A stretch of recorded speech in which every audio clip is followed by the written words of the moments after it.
Okay then, agents. Tip and scales today. We're just working our way through all the DPS builds.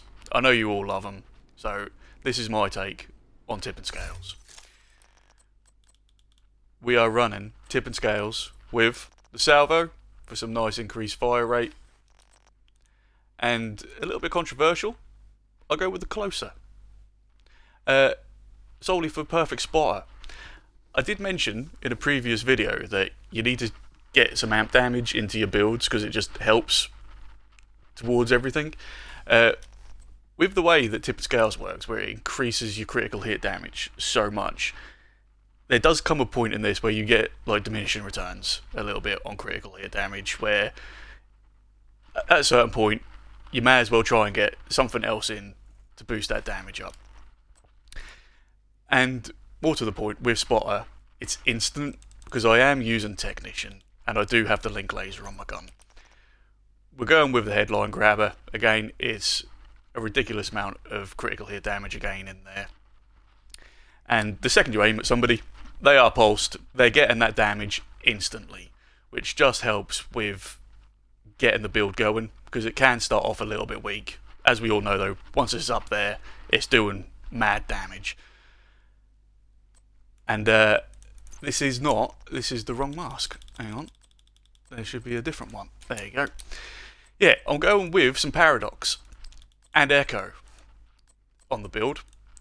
It's a little bit of a balancing act, because we all know what echo does. It's another damage hit, which is lovely to have. But paradox, when you get it right, you can just keep the damage going. So with how many bullets the gun has and 2 pieces of paradox, like, it will run out of bullets eventually, like they all do, but you can just keep the damage going for a little bit longer.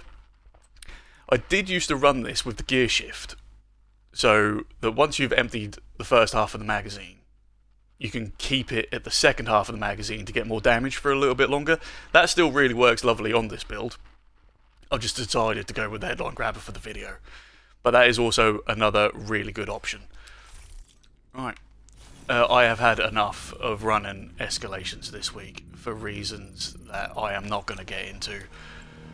But let's just say, re-rolling augments chasing one thing can be the death of fun in this game, and I want to have some fun this morning, so I am going to go and shoot something and get some big numbers. We've got Horizon with us again. He's going to be a mainstay in the channel, really. He's always going to be here. You've got so your objective. just get used to Don't it. let anything stand in your way.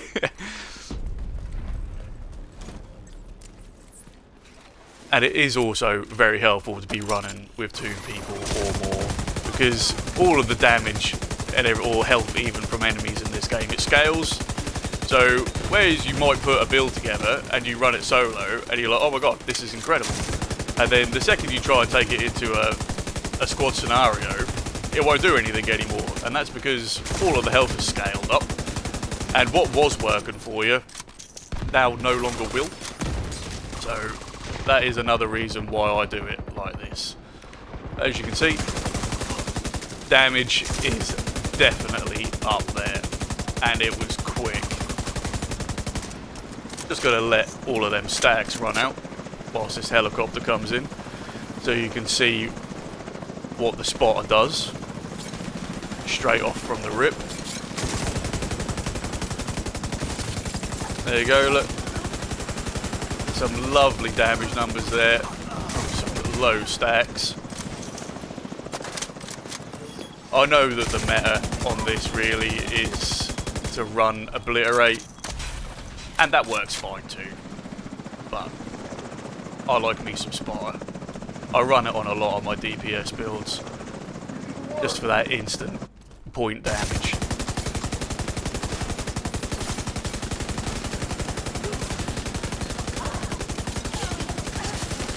Get through this. Just chews through people. Really does.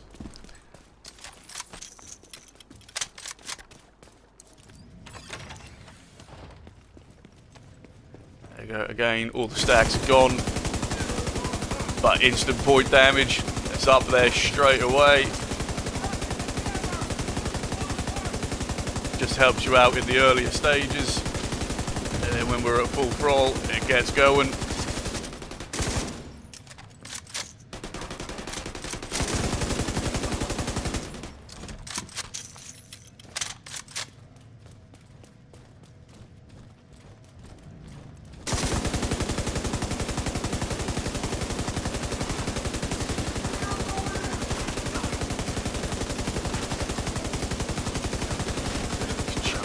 Nice and quick, and we'll leave it there.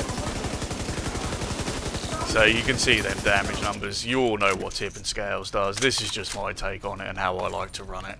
So again, just to recap it, I run perfect spotter just for the instant point damage. It just helps in the earlier start point of all of gunfights that you have in this game. You all already know this will absolutely work inside of escalations. I'm sure a lot of you have already run it that way. And then as the secondary as well, which I did forget to mention, I run the King Breaker. It also helps a little bit with tipping scales. It's got the slower fire rate, so you're not reloading and losing so many stacks quickly, and you can have the spotter laser on this gun. Unfortunately, you can't on the named LMG with perfect spotter on, which is a massive oversight. But yeah, that's how I like to run it, and this will get it done. Till next time, agents. You take it easy.